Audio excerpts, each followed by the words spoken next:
Healing pain. There are times we all wonder if the pain and suffering in our life is some form of punishment sent by a higher power to teach us a lesson, or perhaps we think it's karmic payback for past mistakes.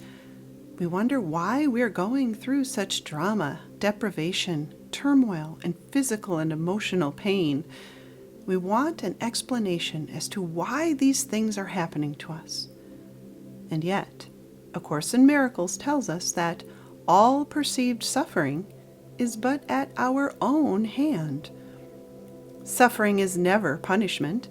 It is but a reflection of what we are extending from our mind.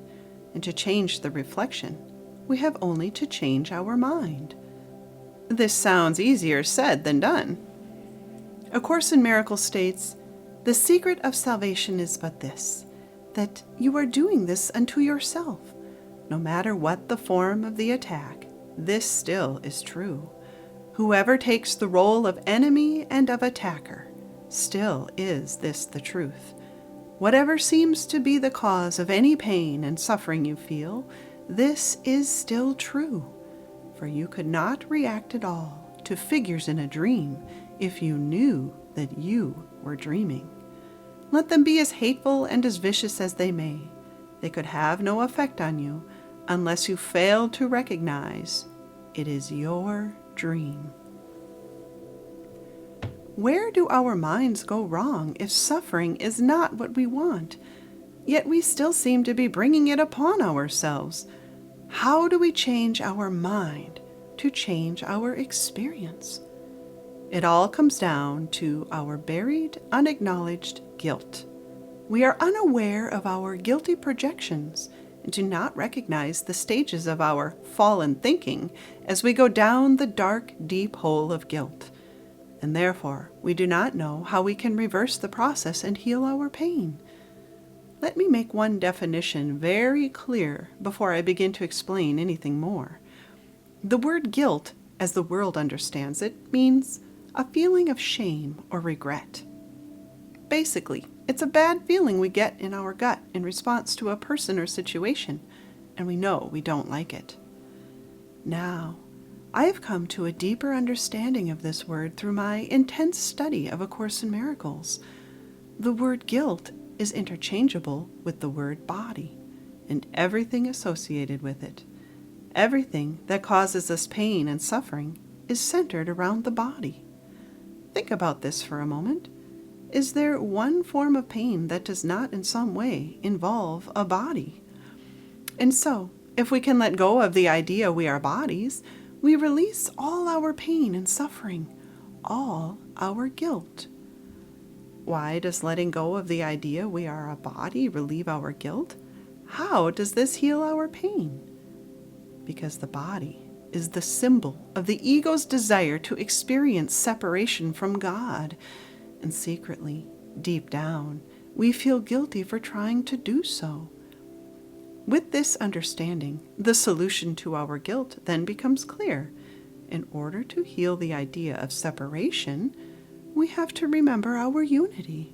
We have to think in the opposite direction of the ego. Again, this sounds easier said than done. However, guilt is easy to disassemble once we understand the stages of our thoughts, which we go through that lead in the wrong direction. We then can correct our thoughts as soon as we recognize when we are listening to the ego and move in the direction of light and love. So, let's go through the stages of guilt, and then we will understand the one small corrective thought you must remember to undo all guilt and for all time, healing both yourself and every relationship you have ever had with anybody's body, including your own, past, present, and future. The first stage of guilt is to deny blame. The ego refuses any claim against it, that it is responsible for your suffering and has wronged no one. In relationships, this is where you tally up the good versus bad points. You take stock of the damage done to you by another and generally deny you meant any harm in return. If you're in physical pain from an ailment or injury, it is the same idea. You've done nothing to hurt your body, but somehow it is insisting on hurting you. In both cases, you feel resentment and often even hate towards either someone else's body or your own for what it's doing to you. The second stage of guilt is to carry out the sentencing. Your ego openly reverses the blame and lays it on the accused bodies. You do your best to make them well aware they are in the wrong and have no grounds for accusations against you. Your ego will say, "Look how wonderful I have been to them and how they've mistreated me." Your ego doesn't consider how your own ego reaction to them triggered their ego reaction towards you. The third stage of guilt is being the martyr. If you don't get the reaction your ego wants through projecting your guilt onto someone else, you decide to blame yourself. You decide you deserve whatever punishment you get. Your ego admits it's wrong and now seeks to make itself feel better by making others feel guilty that you're suffering. This stage is also a stage of self-pity. Now the ego makes the attempt to project your guilt through making the other person feel sorry for you. You are better than they are because you are owning your part in the situation. And now their punishment is that they should feel guilty for what they've done to you. This transitions into the fourth and final stage some reach if their ego still is not satisfied with the response to the situation. And I promise, it never is. Here the ego seems to take the high road in that it attempts to deny feeling harmed at all. The idea here is to forcibly let go of pain without addressing the real problem. In this stage, you may find yourself saying something along the lines of, "Well, I can't help what someone else feels, and I can't help what I feel. It is what it is. I just don't care anymore. It's not worth my time or effort to rectify anything in this situation." This is an unhealthy form of ego self-denial because deep down you do care, or else you wouldn't be trying to eliminate your painful feelings. If you truly didn't care, you wouldn't even have such painful feelings to begin with. If you truly believed such thoughts, you would feel deep, loving peace towards the bodies involved, whether it be someone else's or your own. Let us take a moment here to see how unevenly the scales of the ego's judgment are stacked. One misdeed by someone else's body, or your own, can outweigh a lifetime of kindness and generosity. The ego is insane, and its judgment is skewed at best. Its scales are not a fair measure of a person's weight and goodness, for it weighs only the actions that it judges to be unfair to it. The good weighs as nothing. You may say, "Well, I have had a bad relationship with this person my entire life. There is no good in it." Or, "I have had ill health my entire life. There is no time I can remember when my health was good. My body will never be healed." Well, what of it? There is some measure of good that came of the situation, I assure you. All things are lessons carefully presented to us for our own learning benefit. Nothing happens without this as the goal. However, the ego obscures the benefits of such lessons in that each person has their own set of ego-calibrated scales for use in weighing the actions of everyone else, and none of these scales will ever agree. For what one sees as kindness, another can misinterpret as attack. So how should one respond to any form of hurt meted out from another? How should you respond to your own body when it's in pain? What reaction will bring you peace? It all comes down to reversing the steps that led you downward into pain to begin with. In summary, those steps were the first stage of guilt, which is the first step away from peace, to simply deny your part in the situation altogether, which never results in healing.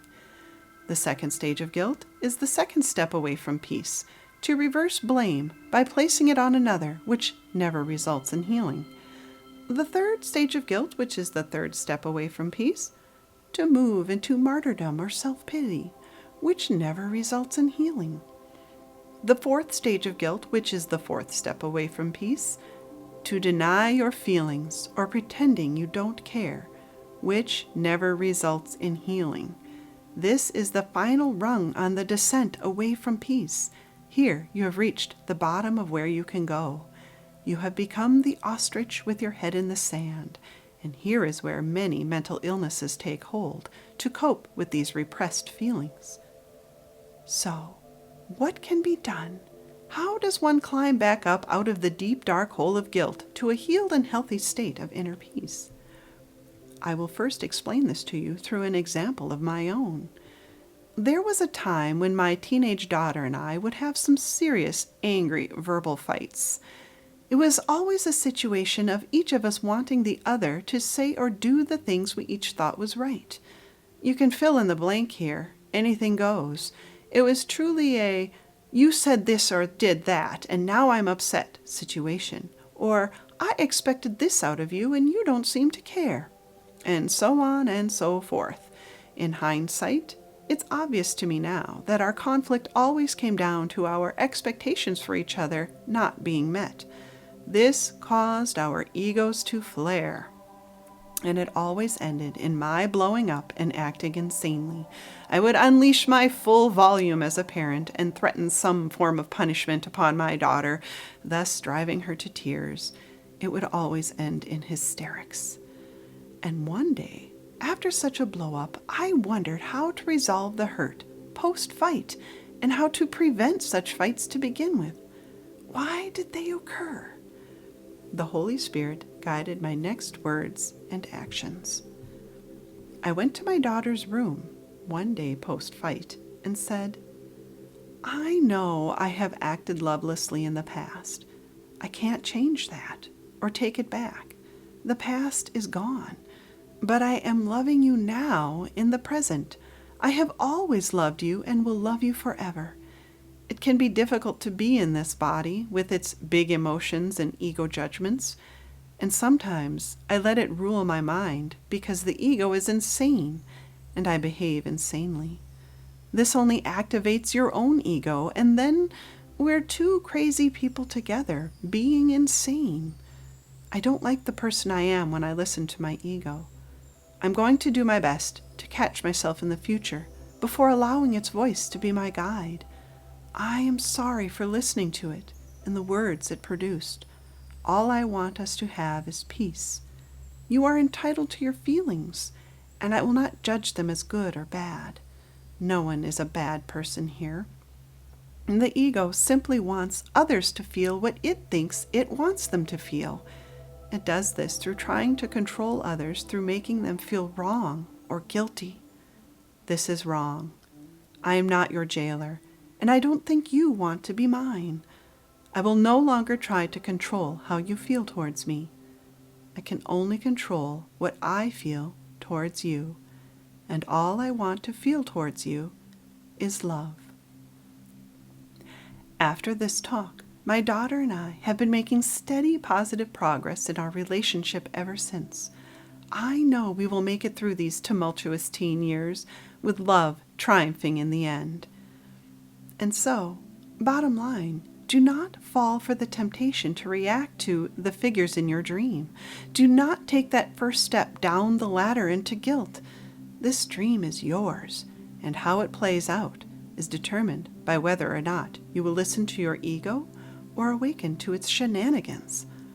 Always remember to pause a moment to regain your holy center and listen to the Holy Spirit instead, who will always speak lovingly. A Course in Miracles says, "Let them be as hateful and as vicious as they may. They could have no effect on you unless you fail to recognize it is your dream." Do not fail then to recognize everything you experience as part of your dream. Choose only love as your reaction to the dream, and everyone involved will be healed. This single idea has become the bedrock of all confrontations with not only my daughter, but everyone else I encounter. To see beyond the body and what your ego judges it as is to forgive the body. Forgiveness is to overlook the madness and see only love's presence. This will prevent conflict between your body and anyone else's, as well as with your own. Illnesses and injuries are spontaneously healed once the body is truly forgiven for the guilt you've projected onto it. Through forgiveness, you can bypass all the stages of guilt and bring your heart into love towards any body you are struggling with.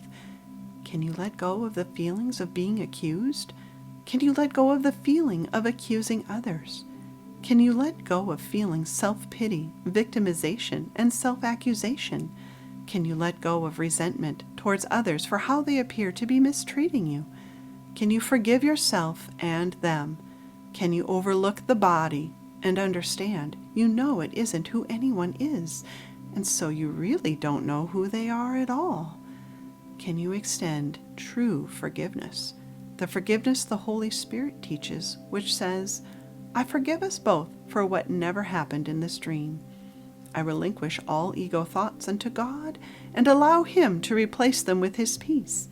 I release us both from all guilt, from the idea we are bodies. In its essence, forgiveness is really a deep state of stillness, the stillness of all thoughts about what bodies have ever said or done.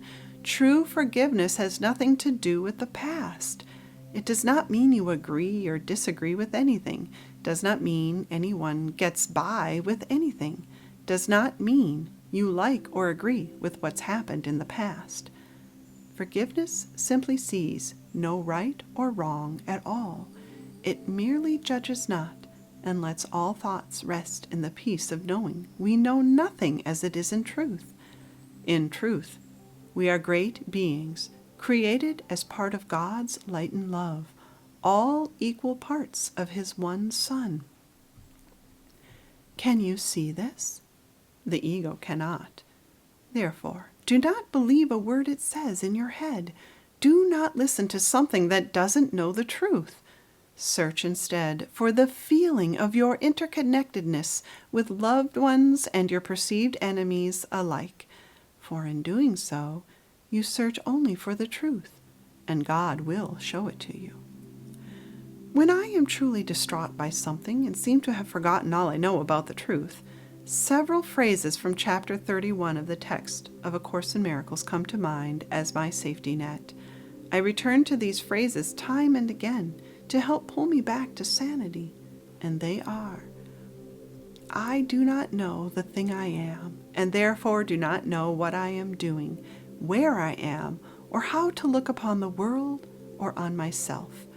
Yet in this learning is salvation born, and what you are will tell you of itself. You see the flesh or recognize the spirit.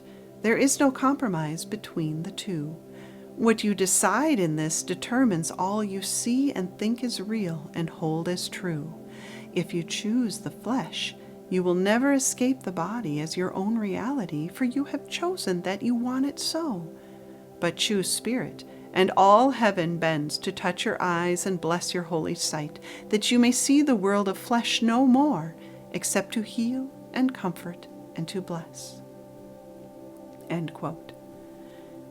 And I also love Lesson 23, I can escape from the world I see by giving up attack thoughts, which states, the idea for today introduces the thought that you are not trapped in the world you see because its cause can be changed. This change requires, first, that the cause be identified and then let go so that it can be replaced. The first two steps in this process require your cooperation. The final one does not. End quote. What this means is that we need to identify all our thoughts about the world, including past events you wish were different, worry over future events, and any personal body problems. Once noticed, give them to Christ. You do this merely through recognition of these painful thoughts, and then realize you don't want these thoughts at all. They are stealing your peace. Acknowledge this, and that's all. Your part in the process of letting go has been completed, and God is now free to take the final step, which is to restore your peace. Unbelievably, the hardest part of this whole process is understanding why you don't want such thoughts in the first place. You would think this would be obvious because such thoughts cause you pain. But the ego sees things so insanely, it finds ways to justify your anger, pain, and suffering. It wants you to hold on to these thoughts at all costs, even the cost of your inner peace. We hold on to painful thoughts because our ego is using them as a distraction from the truth. For while your mind is preoccupied with the world, your mind has no clear space for God's loving thoughts. He is literally pushed out of your mind by your painful thoughts about the world. And you will feel literally out of your mind. Therefore, do not try to control the world. You cannot heal anything alone. However, God can change the world through you. You allow Him to do this when you give Him all your thoughts about it. In Lesson 23, we learn this is a 3-step process. First, we recognize the cause of the insanity in this world, our guilty thoughts projected out upon it. Our ego thoughts are always the engine behind insanity. Second, we let our ego thoughts go by recognizing we do not want them. We do not want to see the world as it is, and therefore relinquish all painful thoughts about it to God. Third, we allow God to be our guide. We simply allow our mind to be still for a moment. We stop thinking about the world, our relationships, and our own body for a holy instant. This holy instant is all it takes for God to step in and restore our peace. It is this single upward step that sets us on the right path towards being free of the pain and suffering of the ego, the body, and all its guilt. So, make it your goal each morning and throughout the day to have a mind resting in stillness, and you will have a heart at peace. Your motivation will be knowing that you are responsible for your thoughts, and thus what you see and experience. Never forget what A Course in Miracles tells us. The secret of salvation is but this, that you are doing this unto yourself. Written, narrated, and produced by Beth Gear. For more from me, go to www.bethgear.com. There you will also find the transcript to this video under the Miracle Minded Messages tab. Thank you for watching, and peace be with you.